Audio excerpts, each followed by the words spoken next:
नमस्कार, मैं हूँ आशीष चित्रांशी और आप देख रहे हैं द न्यूज लॉन्चर। क्या गोदियों का भी बुरा वक्त शुरू होने वाला है? मोदी और उसके इकोसिस्टम में अदृश्य रूप से सबसे ज्यादा धार देने वाले गोदी एंकर अलग-अलग चैनलों में, ये नहीं कि एक ही चैनल में, अलग-अलग चैनलों में इनके चेहरे अलग-अलग हैं, लेकिन एजेंडा सबका एक है, वो एजेंडा है मोदी और भाजपा की उस विभाजनकारी नीति को, एजेंडे को आगे बढ़ाना, जिससे समाज में पोलराइजेशन हो और वो पोलराइजेशन इतना जहरीला हो कि भाजपा को एकमुश्त हिंदू वोटों का प्रबंध कर सके। इसी कोशिश में गोदी एंकरों में शिरोमणि अंजना ओम कश्यप लखनऊ की अदालत में फंस गई। परिवाद दर्ज हो चुका है और 30 तारीख को वादी का बयान भी दर्ज होगा। ये मामला 14 अगस्त को सबसे तेज वाले कथित चैनल पर जो कार्यक्रम ब्लैक एंड व्हाइट के रूप में परोसा गया था, उसके कंटेंट पर है। मैंने कई बार कहा है कि इस देश में बहुरंगी देश में हमारे हमारे बहुरंगी संस्कृति में, समाज में ये कोशिश बड़ी शिद्दत से चल रही है कि इसको ब्लैक एंड व्हाइट कर दिया जाए। हमारे कलरफुल जीवन को, हमारे कलरफुल कल्चर को, हमारे कलरफुल सोसाइटी को दो रंगी कर दिया जाए, ब्लैक एंड व्हाइट, बस। उसी ब्लैक एंड व्हाइट में कंटेंट परोसा गया था, जिसने ये जो शिकायत लेकर के अदालत में पहुंचे हैं, उन्हें भी हम इस कार्यक्रम में ला रहे हैं। उनसे सीधा आपका हम जो है उनकी बातचीत आपसे करवाएँगे, यानी उनसे हम सवाल-जवाब करेंगे। लेकिन पहले पूरी खबर को समझना ज़रूरी है। हम लोग सीधा कई बार सवाल-जवाब पे जाते हैं तो खबरों में तथ्य छूट जाते हैं, फैक्ट छूट छूट जाते हैं कि आखिर माजरा क्या था, मामला क्या था। सबसे पहले मैं आपको एक न्यूज़ दिखाता हूँ, खबर देखिए ज़रा। ये खबर देखिए, लखनऊ आज तक की एंकर अंजना ओम कश्यप के खिलाफ परिवाद दर्ज। 3 सितंबर 2025 की खबर है। ये खबर हालाँकि बाकी कहीं आप खोजोगे तो नज़र नहीं आएगी। जब मैं कार्यक्रम रिकॉर्ड करना शुरू कर रहा हूँ, तो सिर्फ़ एक जगह गुमनाम से एक पोर्टल पर ये खबर नज़र आई। बड़े-बड़े नामी सब दूरी बना के रखे थे। एक आपको बयान सुनवाता हूँ, ज़रा इसको सुनिए, फिर परिचय इनसे करवाने की ज़रूरत है नहीं, आप हमें मुझे लगता है। ज़रा सुनवाइए, बयान सुनवाइए। 14 अगस्त 2025 को आज तक न्यूज चैनल के ब्लैक एंड व्हाइट कार्यक्रम में एंकर सुश्री अंजना ओम कश्यप द्वारा प्रस्तुत कार्यक्रम को प्रथम दृष्टया भारतीय न्याय संहिता के कतिपय धाराओं में आपराधिक कृत्य मानते हुए मेरे द्वारा प्रस्तुत परिवाद पर क्षत्रिय अधिकारिकता के आधार पर सुनवाई करते हुए न्यायिक मजिस्ट्रेट तृतीय लखनऊ ने परिवाद दर्ज करने के आदेश देते हुए मुझे 30 सितंबर को अपने बयान दर्ज करने के निर्देश पारित किए हैं। ये जबरिया रिटायर्ड आईपीएस अमिताभ ठाकुर थे। ये वही अमिताभ ठाकुर हैं जिन्होंने योगी आदित्यनाथ के उस दौर के कृत्यों पर चाबुक चलाया था, उन पर भी कलम चलाई थी और वहां भी धाराएं लगाई थी, जिस दौर में योगी आदित्यनाथ अभी राजनीति का ककहरा सीख रहे थे, मठ से निकल रहे थे और हिंदू मुसलमान वाली डगर पर अपना वो पहला कदम बढ़ा रहे थे, जहां से विभाजनकारी और इस नफरती राजनीति की नींव पड़ी। भाजपा की नींव तो बहुत पहले पड़ गई थी, लेकिन योगी स्टाइल विभाजनकारी राजनीति की नींव जब पड़ रही थी, उस वक्त जो है अमिताभ ठाकुर साहब की पोस्टिंग वहीं पर थी और ये उन पहले अधिकारियों में से थे जिन्होंने योगी के कृत्यों को कलमबंद किया था। खैर, हम आते हैं इस विषय पर। बाद में योगी जी के ही राज में अमिताभ ठाकुर के साथ क्या-क्या हुआ, वो आप कल्पना भी नहीं कर सकते। मैंने तो सब कुछ देखा उस समय, जब जीप में उठा के लाद दिया गया, जबरन रिटायर पहले किया गया, जबरिया रिटायर किया गया। उसके बाद जीप में टाँग करके फेंका गया। उ उसी पुलिस महकमे ने ये काम किया जिस पुलिस महकमे के कभी ये गौरव हुआ करते थे, अमिताभ ठाकुर की एक ईमानदार आईपीएस, वहीं पर। तो अमिताभ ठाकुर ने बनाई पार्टी, उसके राष्ट्रीय अध्यक्ष हैं और लगातार जहां-जहां नफरती एजेंडा होता है, वहां-वहां पहुंच जाते हैं। वो लड़ाई अंजाम तक पहुंचे न पहुंचे, लेकिन लड़ाई करने का मादा आज जिस दौर में हम हैं ना, इस दौर में लड़ने वाला ही मिलना बड़ी बात है। लड़के जीतना तो अलग विषय है, जीतेंगे, नहीं जीतेंगे, क्या होगा? लड़ेंगे तब तो जीतेंगे। तो लड़ने का मादा अमिताभ ठाकुर जी लगातार दिखा रहे हैं। अभी हम उनको जोड़ने वाले हैं, बस कुछ पलों में कुछ चीजें आपको दिखा दूं इसमें। आखिर मामला क्या था, ये क्यों परिवाद की नौबत आई, क्या किया था अंजना ने? जरा स्क्रीन पर लाइए। उसका कुछ हिस्सा मैंने जो है परिवाद, उसका कुछ हिस्सा निकाला है। इसको फुल स्क्रीन कर दीजिए ताकि दर्शक भी पढ़ पाए। 14 अगस्त को जिस दिन भाजपा ने एक नया शुरू किया है कारनामा, विभाजन विभीषिका दिवस, सरकार ही उसको लेके आई है, विभाजन विभीषिका दिवस। इस दिन इनके पास पर्याप्त काम होता है, गोदियों के पास, कि वो ऐसी चीजें लाएं जिससे भारत में सामाजिक सौहार्द बिगड़े, विभाजन की रेखा और गहरी हो जाए। तो एक कार्यक्रम किया ब्लैक एंड व्हाइट में इन्होंने, अंजना ओम कश्यप जी ने, भारत विभाजन का मकसद पूरा क्यों नहीं? उसमें क्या बोला, जो कोट अनकोट है, यह विभाजन धर्म के आधार पर हुआ, लेकिन मैं आपको बड़ी स्क्रीन पर दिखाती हूं कि जिस मकसद से ये विभाजन किया गया था, वह मकसद कभी पूरा ही नहीं हुआ। इसका मकसद क्या था और क्या वह मकसद पूरा हुआ? कुल 96 लाख मुसलमान पाकिस्तान गए और 83 लाख हिंदू भारत आए। उस वक्त भारत में मुसलमान की आबादी लगभग 4 करोड़ थी, लेकिन इसके बावजूद सिर्फ 96 लाख मुसलमान पाकिस्तान गए। 29 लाख हिंदू पूर्वी पाकिस्तान से भारत आए और 54 लाख हिंदू पश्चिमी पाकिस्तान से भारत आए। 65 लाख मुसलमान पश्चिमी पाकिस्तान में गए और 7 लाख मुसलमान पूर्वी पाकिस्तान में गए। यह बंटवारा तो हिंदू और मुसलमान के नाम पर हुआ, लेकिन सच यह है कि भारत से पाकिस्तान जाने वाले मुसलमान आबादी के अनुपात में बहुत कम थे और पाकिस्तान और बांग्लादेश से भारत आने वाले हिंदू ज्यादा थे। अब देखिए ये इनका स्टेटमेंट, ये मोटिव क्या है, उस मोटिव को 7वें और 8वें पॉइंट में समझाया है जो है अमिताभ ठाकुर साहब ने, that it is obvious that this program is completely unwarranted and made in extremely poor taste, whose sole purpose seems to divide the people of the two major communities। मतलब इस कार्यक्रम का सीधा मकसद नजर आता है कि भारत में दो जो बड़े समुदाय हैं, हिंदू मुसलमान, ये उनके बीच में खाई खोदने की कोशिश भर है ये प्रोग्राम। जब ये बात सभी, आगे जो है लिखा उन्होंने, मैं हिंदी में बताता हूं, जब ये बात सबको पता है कि विभाजन के समय अनेकों मुसलमान पाकिस्तान नहीं गए और भारत में रहना उन्होंने पसंद किया, फिर इस प्रोग्राम को दिखाने का मतलब सीधा सीधा है कि लोगों के दिमाग में और समाज में एक ऐसा माहौल पैदा करना ताकि लोगों के मन में एक सवाल पैदा हो कि जब धर्म के आधार पर विभाजन हुआ तो मुसलमान क्यों पाकिस्तान नहीं गए, यानी जो हमारे साथ ये रह रहे हैं ये गलत रह रहे हैं, इनको पाकिस्तान जाना चाहिए था। ये माहौल दिमाग में सवाल आएगा कि क्यों आखिर ये रुक गए। ये मतलब जो ऐतिहासिक गलती हुई है, फिर वही नेहरू वाली की सब जोड़ा जाए कि वो ऐतिहासिक गलती थी, उसको करेक्ट करने का समय है कि जो लोग धर्म के आधार पर विभाजन में नहीं गए तो उनको भी जाना चाहिए था। जबकि इन मूर्खों को, कुपढ़ों को ये पता होना चाहिए कि विभाजन धार्मिक आधार पर हुआ, पाकिस्तान धार्मिक आधार पर बना, लेकिन भारत, ये धार्मिक आधार पर इसका निर्माण नहीं हुआ था। जो पाकिस्तान बना वो धार्मिक आधार पर बना, लेकिन भारत धार्मिक आधार पर नहीं बना। भारत तो पहले से अस्तित्व में था।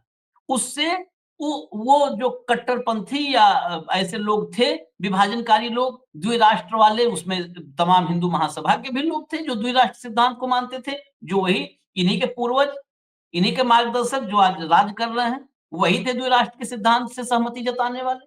तो जो वो नफरती कट्टरवादी और द्विराष्ट्र के सिद्धांत वाले लोग थे, वो तो चले गए, वो पाकिस्तान उनको चाहिए था, बन गया।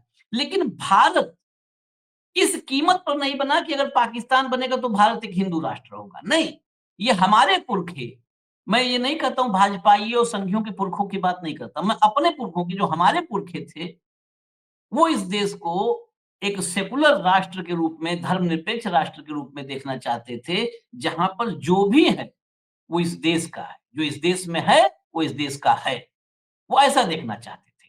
खैर, ये मैं आपको जो शॉर्ट में बताया जो कंटेंट था, अब वक्त है सीधा अमिताभ जो है ठाकुर साहब को जोड़ने का वक्त है, तो उनको जोड़ते हैं और थोड़ा उनसे समझते हैं कि भाई कंटेंट वगैरह का पूरा क्या उन्होंने रीड किया और किन-किन धाराओं में चाहते हैं वो एफआईआर हो, आगे क्या लड़ाई कैसे लड़ना चाह रहे हैं इस नफ़रती एजेंडे के खिलाफ, तो जरा अमिताभ ठाकुर जी को जोड़िए। तो मैंने आपसे पहले ही वादा किया था कि इस कार्यक्रम में मैं सिर्फ इंट्रोडक्शन आपको दे रहा हूं, पूरा ब्यौरा जबरिया रिटायर्ड आईपीएस अमिताभ ठाकुर साहब ही बताएंगे। मैंने पहले कहा कि इस दौर में लड़ने वाले ही नहीं मिलते हैं, नतीजा तो छोड़ दीजिए। तो लड़ने वाले तो मिल रहे हैं, जो लड़ने वाले हैं उनको हम आपके सामने भी ला रहे हैं। आजाद अधिकार सेना के राष्ट्रीय अध्यक्ष, अब अधिकार की लड़ाई है और सबसे बड़ा अधिकार यही है कि कम से कम हम अमन चैन में रह पाए, नफरती एजेंडे को कोई आगे न बढ़ा पाए।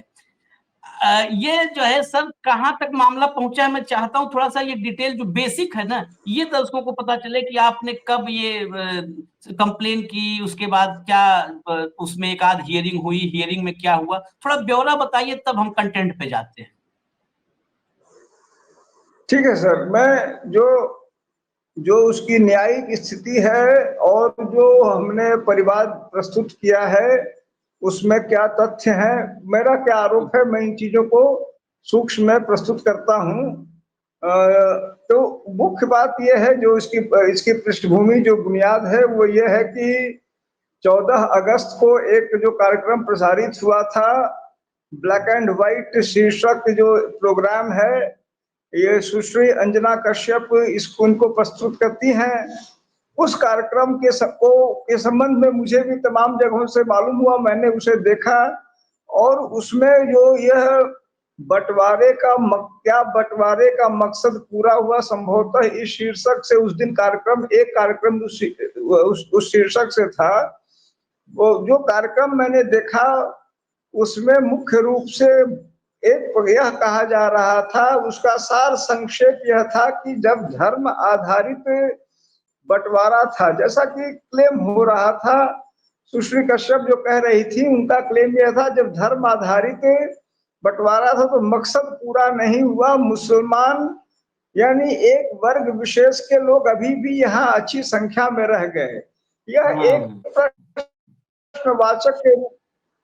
प्रश्नवाचक के रूप में रखते हुए, और जो उसकी भाव भंगिमा थी वह उस प्रश्न को कुछ, मैं कहूंगा कि इस तरह इन्फ्लेट करके, जो मेरी अपनी समझ है, अपनी जानकारी है, वह वर्ग वैमनस्य बढ़ाना, लोगों के बीच एक प्रकार की उत्तेजना, वर्ग जन्य उत्तेजना उत्पन्न करना कि आखिर भाई जब ऐसा था तो ऐसा क्यों हो गया, और क्यों, जो एक काल्पनिक पूर्णतया अवांछनीय काल्पनिक स्थितियों को, परिकल्पनाओं को उत्पन्न करना।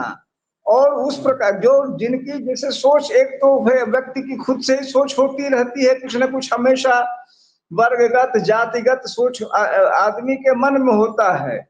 मैं जब जब पुलिस की सेवा में था तो मैं ये इसमें, अगर जैसे मेरा जो शीर्षक है, मतलब उप शीर्षक मेरे नाम से साथ जो ठाकुर लगा हुआ है, तो मैंने यह अनुभव किया, क्योंकि मैं मतलब संभव ऐसा है कि मैं जाति व्यवस्था में उस हद तक विश्वास या मामूली, मान लीजिए बस जाति है कोई तो कोई सबकी होती है, कुछ मेरी भी है, लेकिन वो मेरे लिए कभी महत्वपूर्ण नहीं रहा।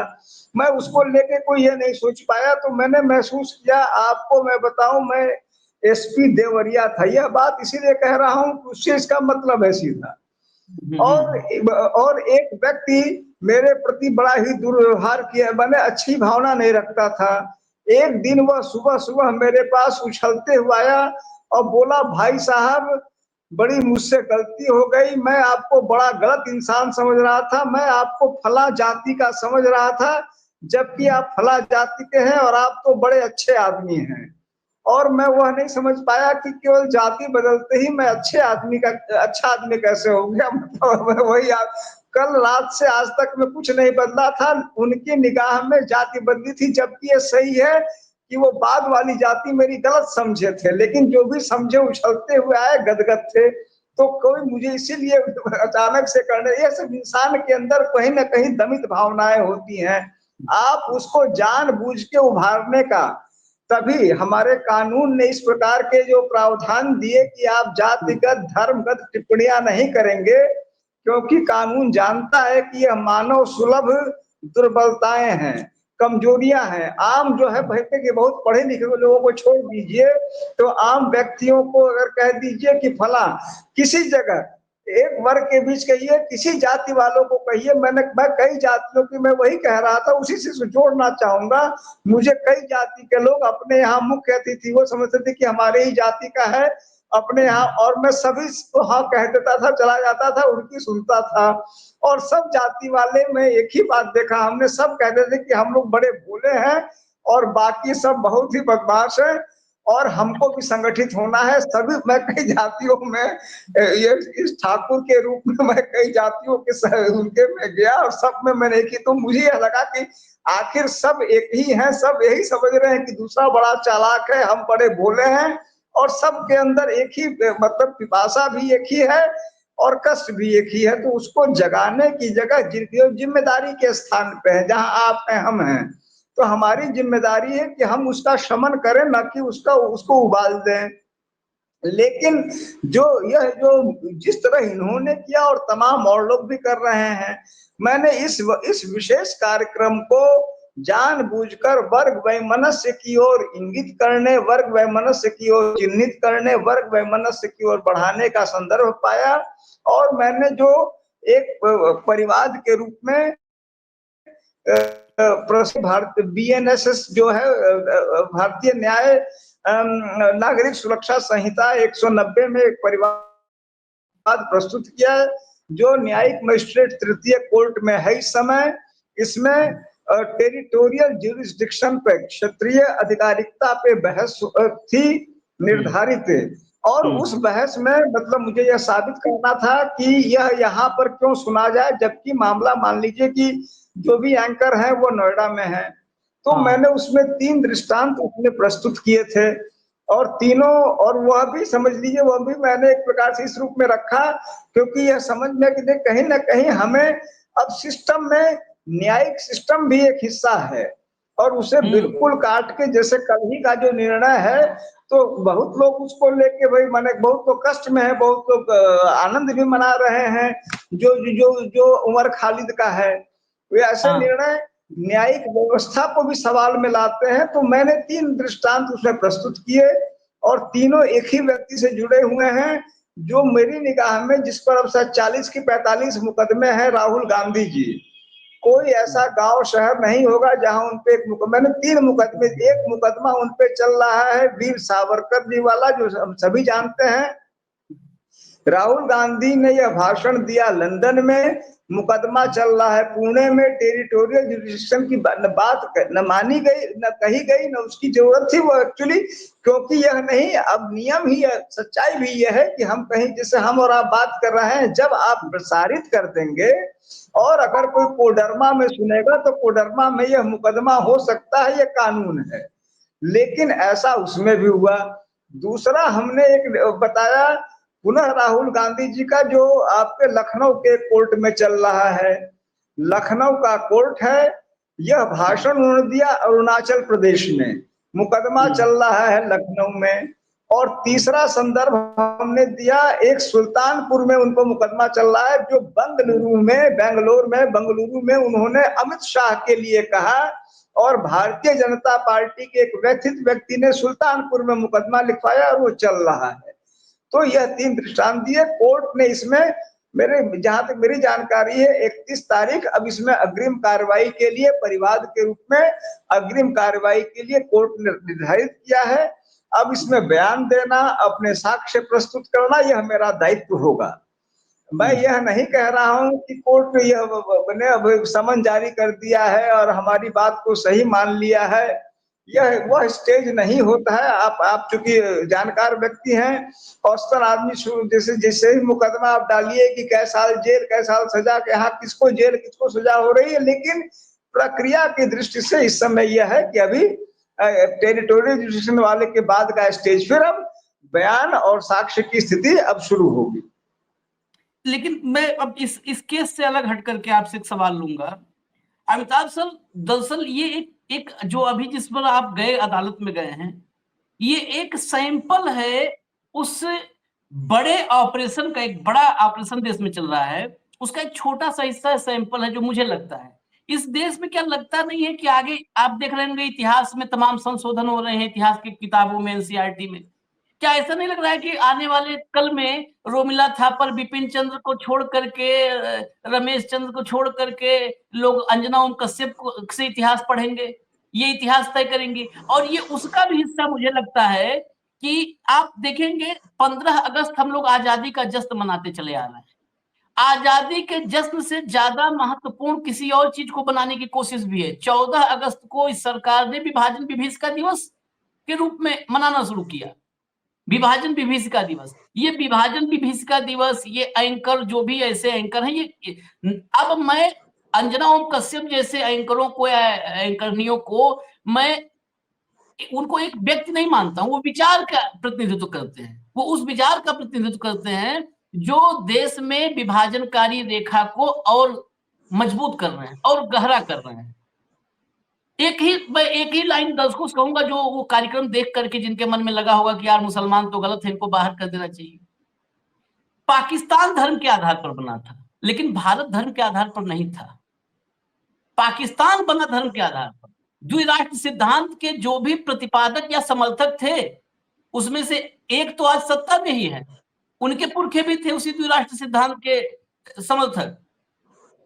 तो क्या ये विभाजन विभीषिका दिवस 14 अगस्त को रखना, 14 अगस्त का ही ये कार्यक्रम, जो मैंने आपका वो पूरा कंप्लेन पढ़ा, तो 14 अगस्त की तारीख का ही ये कार्यक्रम था, क्या कंप्लीट एक ही जगह से कहीं से सारी सबको नियंत्रित किया जा रहा है? सबको नियंत्रित कि एक साथ पूरे देश में ऐसा वैचारिक मतलब नफरत पैदा कर दो कि प्रोग्राम का नाम भी बहुत अच्छा, ब्लैक एंड व्हाइट, हमारे बहुरंगी कल्चर को, बहुरंगी सोसाइटी को, बहुरंगी देश को, बहुरंगी समाज को, हमारे बहुरंगी जीवन को बेसिकली ब्लैक एंड व्हाइट ही बनाने की कोशिश है ये। जी, निश्चित रूप से आप बिल्कुल बुनियादी बात आपने कही है कि यह पूरा जो है एक्चुअली जो चूंकि सच्चाई यह है कि सुश्री कश्यप से या किसी व्यक्ति विशेष से हम लोगों की कोई न तो शत्रुता है, न कोई जानकारी है, न मैं उनको जान रहा हूँ। महत्व उनका बिल्कुल नहीं है, व्यक्ति के रूप में कोई महत्व नहीं है। वो प्रोग्राम करें, वो अच्छा जीवन जिए, वो सफलता पावे। प्रश्न यह है कि वो और उनके जैसे लोग जिस तरह से टूल बन के और एक भयावह स्थितियों के का यंत्र बन के जो कार्य कर रहे हैं, जिस खतरे की आपने बात कही, जो मूलभूत बुनियादी परिवर्तन के एक नकारात्मक, घोर नकारात्मक परिवर्तन के वो सूत्रपात तो नहीं है, सूत्रपात दूसरा है, लेकिन यंत्र जो बने हुए हैं वह खतरा जो है उसके लिए हमारे जैसे लोग, जैसे देखिए जैसे वह छोटे यंत्र हैं, हम भी छोटे ही आदमी हैं। वह यह है कि वो बड़े बड़े इसके छोटे यंत्र हैं, हम स्वजनित अपना जो स्व ऊर्जित जो कुछ भी है उसके लिए संघर्ष करते हैं, आप कर रहे हैं, हम कर रहे हैं। तो खतरा ये बड़ा असमान लड़ाई है, ये हम लोगों की उन लोगों की लड़ाई बड़ी असमान हो गई है, क्योंकि उनके पास ऐसे ऐसे चीज लाके और सारा तंत्र, इसमें मैं कहूंगा मुझे लगता है कि अब हमको, आपको, और हम लोग कर भी रहे हैं, न्यायपालिका की तत्वों और तथ्यों को लेके अकादमिक दृष्टि से लगातार, क्योंकि हम लोग को न्यायपालिका की गरिमा भी अक्षुण्ण रखनी है।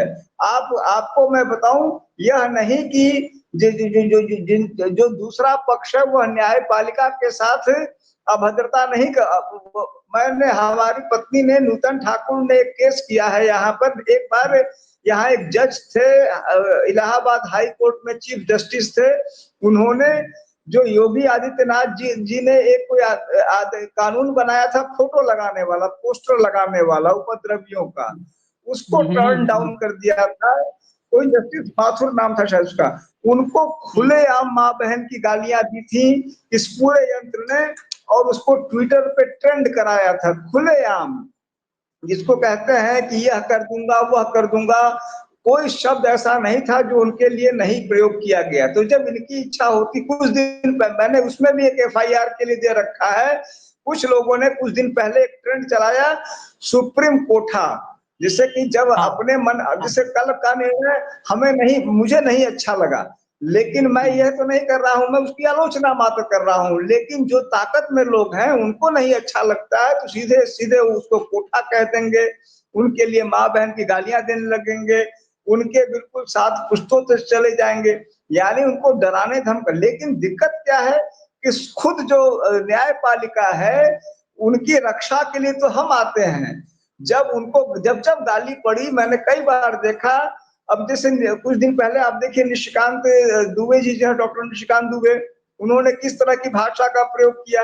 कष्ट ये होता है कि आपने एक यूट्यूबर को आपने कंटेम्प्ट नोटिस जारी कर दिया, उनके मामले में आपने कहा कि हमारे हमारे सोल्जर्स बहुत ब्रॉड हैं। बस वही ब्रॉड सोल्जर इतना ब्रॉड है कि जो एक नामचीन व्यक्ति कुछ नहीं कर पाया, जिसने एएनआई पर 1.5 घंटा इंटरव्यू दिया, पूरे देश भर में विदेश में चला, वो कुछ नहीं कर पाया, और एक अदना सा आदमी जिसका कोई नहीं देखता यूट्यूब, वह तुमको बीत गया।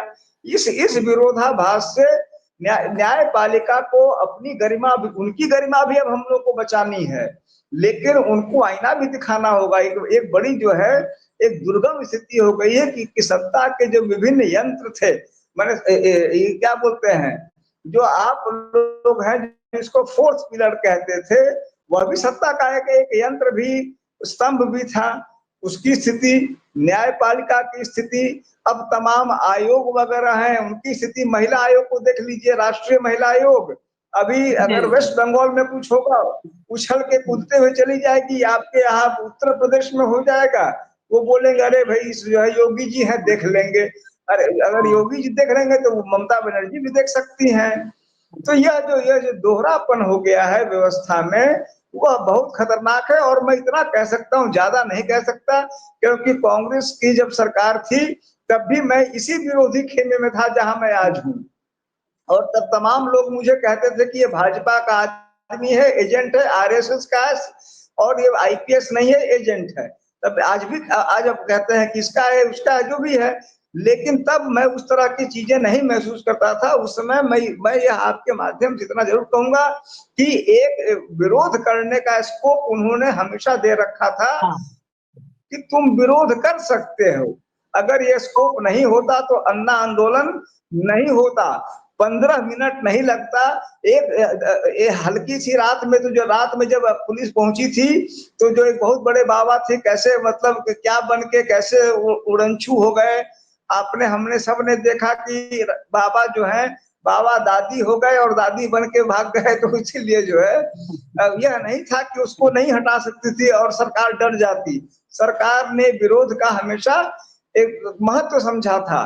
डेमोक्रेसी में विरोध का भी महत्व है, वह भी एक आइडिया ही है। उन्होंने कहा तभी तो दूसरी सरकार बन पाई, वरना तो वो 15 मिनट में हटा देते। वहां वहां बम्बू ही नहीं गाड़ने, पहले बम्बू गाड़ने से पहले आपको परमिशन लेना पड़ता है, बम्बू गाड़ने आना पड़ता है, भगा देते। दिल्ली पुलिस में अचानक कोई भर्ती थोड़ी ज्यादा हो गई है। लेकिन यह जो अनडेमोक्रेटिक सेटअप वाला जो सिनेरियो हो गया है, और सारे चीजों पे कब्जा कर लेने का, और आप तो सब देख रहे हैं। अब लोग देखिए, उस समय भी ऊपर से फरमान आते होंगे कि यह समाचार चलेगा, लेकिन फिर भी नकारात्मक समाचार भी चलते थे। अब बिल्कुल ही संभव नहीं है। यह खतरा आप और हम ज्यादा महसूस कर रहे हैं, और वही तकलीफ हम लोगों की है कि डेमोक्रेसी का वास्तविक रूप में आना जरूरी है, जिस पर भयानक खतरे मंडरा रहे हैं। अमिताभ सर, आपने बहुत सारी चीजें की और ऐसा लग रहा था कि जो मेरे मन के उद्गार है सब आप आज बोल दिए, क्योंकि मैं तो न्यायपालिका पर सवाल उठाता हूँ और गंभीर उठाता हूँ। न्यायपालिका जब कहती है कि हमारे चौड़े कंधे हैं, तो मैं हमेशा कहता हूँ ये चौड़े कंधे लोकतंत्र की अर्थी उठाने के लिए नहीं चाहिए हमें ना। लोकतंत्र की अर्थी उठाने के लिए थोड़ा चाहिए। आपके चौड़े कंधे किस काम के? लोकतंत्र की अर्थी उठा रहे हो। हकीकत ये है, हम आपने बहुत अच्छी बात की, सरकारें हर दौर में अपने पसंद की खबरें चाहती थी, लेकिन विरोध का स्कोप था। अखिलेश यादव, हम लोग तो कभी भी, हमको आज तक नहीं पता चला कि हम भारतीय हैं। कभी चाइनीज कोई बताता है, कभी संघी बताता था, है? अखिलेश की सरकार थी, और मुझे मतलब मैं उसके साथ कहता हूं कि आज भी गर्व के साथ कि अखिलेश की सरकार में सबसे ज्यादा अगर अखिलेश के खिलाफ हो, तब उस दौर में हम एक बड़े, मतलब यूपी के सबसे बड़े रीजनल चैनल को वो कर रहे थे, लीड कर रहे थे एडिटोरियल, एकदम सीधा लिखते थे, अखिलेश, अखिलेश की पुलिस सुस्त, अपराधी चुस्त। अखिलेश का नाम लिख के, अखिलेश का फोटो लगा के, आज किसी की इतनी हैसियत है कि योगी आदित्यनाथ की फोटो लगा कर लिख दे कि योगी की पुलिस सुस्त और अपराधी चुस्त? किसी की मजाल नहीं है लिख, उतना विरोध था।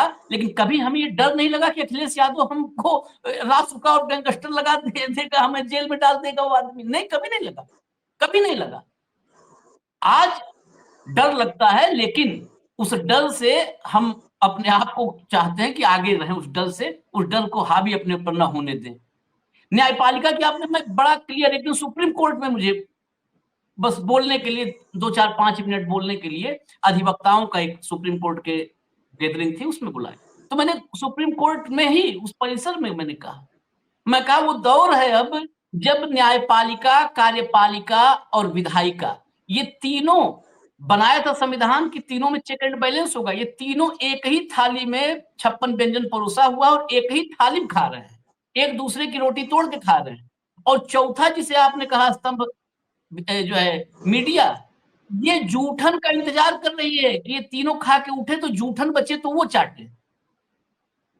और ये लोकतंत्र के, मतलब आप समझ लीजिए कि अंतिम लक्षण होते हैं कि जिसके बाद क्योरेबल नहीं है डिजीज। जब चेक एंड बैलेंस वाले तीन अलग अलग हिस्से संविधान के, तीनों एक थाली में खाएं, और चौथा जिसको वॉचडॉग कहते हैं, वो वॉचडॉग से डॉग बन जाए और कहे थाली खाली हो तब हम जीभ लगाएं। कड़वे शब्द लगते होंगे, लेकिन बहुत हमको कहने में बहुत निशिकांत दुबे के हकीकत लिए, हकीकत। निशिकांत दुबे के लिए सुप्रीम कोर्ट में नहीं साहस है। एक आम आदमी सुप्रीम कोर्ट पे टिप्पणी कर दे तो अवमानना हो जाएगा, क्रिमिनल ऑफेंस हो जाएगा। सुप्रीम कोर्ट में, सुप्रीम कोर्ट के बड़े बड़े जस्टिस अब क्या हो गए हैं, अब सुप्रीम कोर्ट के जस्टिस भी सेमिनार जज हो गए हैं, सैटरडे संडे जज हैं, वो वीकेंड जज। सेमिनार में इनकी स्पीच सुनिए, आपको लगेगा कि लोकतंत्र कले बचा लेंगे ये, और जब वहां पर कोर्ट में जजमेंट सुनिए तो बहुत, मतलब रेयरेस्ट ऑफ रेयर लोग हैं, 2-4 लोग की सुप्रीम कोर्ट के जजमेंट पर आलोचनात्मक टिप्पणियां भी करते हैं, नहीं तो लोग उससे भी कतराते हैं। बहुत सारे हमारे साथी हैं, कहते हैं सुप्रीम कोर्ट का मसला है, भाई साहब आप ही बोलो, आपको ही ज्यादा जो है वो लगा है अंदर जाने की जल्दी, सुप्रीम कोर्ट का मसला नहीं बोलेंगे। ये पहल क्यों? और मैं सीधा कहता हूं, मैं एक बात कहूं अमिताभ सर, मैं एक लाइन की बात कहता हूं, इस देश में संविधान सर्वोच्च है, और संविधान को भी शक्ति, संविधान सर्वोच्च है, लेकिन उसके आगे मैं एक लाइन और कहता हूं कि उस संविधान से भी ऊपर इस देश के 144 करोड़ आवाम है। संविधान को शक्ति 144 करोड़ जनता से मिलती है, यही संविधान निर्माताओं की भी आत्मा का यही निचोड़ नहीं, था। संविधान से जनता तो ऊपर है ही है, संविधान जनता के लिए है, जनता थोड़े संविधान के लिए है। हाँ, वही संविधान को ताकत किससे मिलती है? इस देश के 144 करोड़ जनता से, और सुप्रीम कोर्ट को उस संविधान से ताकत मिलती है। तो अगर मैं पदानुक्रम तय करूं तो सबसे ऊपर जनता है, तब संविधान है, तब सुप्रीम कोर्ट है, तो जनता सुप्रीम कोर्ट पर क्यों नहीं सवाल करेगी? हाँ, ये बात आपने बहुत बिल्कुल। सही कही कि मैंने जो आपने भी कहा सुप्रीम कोर्ट है, मतलब मैं उस शब्द को इस्तेमाल करने में भी होता है, जिस दिन इनके पसंद का फैसला नहीं आए, ये कैसी कैसी गालियां देते हैं, आप कल्पना में, आप तो पढ़ते ही है, देखते हैं, मैं उस दिन इतना वो रहता हूं हतप्रभ कि क्या क्या शब्द इस्तेमाल कर रहे हैं। और न्यायपालिका भी सहमी और बैठी है, बिल्कुल सहमी बैठी है, सहम करके। जी, निडर आप कुछ होके कह, करते हैं सर। बेखौफ, बेखौफ, कोई डर नहीं है। खैर, मैं फिर भी, मैं तो अभी इंट्रोडक्शन जब मैंने इसमें कार्यक्रम में किया, पहले रिकॉर्ड किया कि आपका टाइम कम मैं लूं, तो भी मैंने एक बात कहा कि इस दौर में हमें जीतने वाले लोग मिले ना मिले, हमें लड़ने वाले लोग चाहिए। लड़ने वाले मिलेंगे तो उसी में से जीतने वाले निकलेंगे। तमाम लोग ऐसा सोचते हैं कि अरे यार हम जीत नहीं पाएंगे तो लड़े क्यों? जब अब मैं तो ये कभी सोचो जीत नहीं पाता, मैं केवल केवल लड़ता ही हूँ, जीतता कभी नहीं हूँ। मैं इसीलिए आपको तो मैं और बहुत फिर भी इसलिए लड़ता हूँ सम्मान मैं। करता हूँ कि आप में वो लड़ने वाला जो मादा मुझे दिखता है कि तो ठीक है, हम रोज हार रहे हैं, लेकिन हम रोज लड़ रहे हैं, रोज लड़ रहे हैं। कम से कम आपसे प्रेरणा लेकर के मैं तो यही कहूंगा, लोग लड़ाई के लिए निकले। लड़ाई कौन सा? सशस्त्र क्रांति नहीं, संवैधानिक क्रांति, संविधान जी। की उसमें। मैं एक फाइनल आपके टिप्पणी लूंगा, क्योंकि मैं कई बार दर्शक नाराज हो जाते हैं कि आपने अमिताभ जी को बिठाया था और आप 5 मिनट बोल गए, बक-बक कर गए, और हम रोक पाते नहीं अपने आप को। तो फाइनल आपकी टिप्पणी, तब कार्यक्रम खत्म करेंगे। जी, मेरी बस इतना ही। अब मैं निष्कर्ष में कहूँगा, सारी बातें हो गई हैं कि अगर हमारे जो भी साथी इन कार्यक्रमों को देखते हैं या कुछ, तो मैं ये कहूँगा कि वो वास्तव में ये समझें कि हम एक कठिन दौर में हैं। और सबसे महत्वपूर्ण जो आपके अधिकार, जैसे अब अभी चित्रांशी जी ने कहा कि हम सबसे महत्वपूर्ण है, मैं सबसे महत्वपूर्ण हूँ, आप सबसे महत्वपूर्ण है, और व्यवस्था आपके लिए है, कुछ भी जो है वो आपके लिए है। आपकी आंख मूंद गई, सब कुछ खत्म हो गया।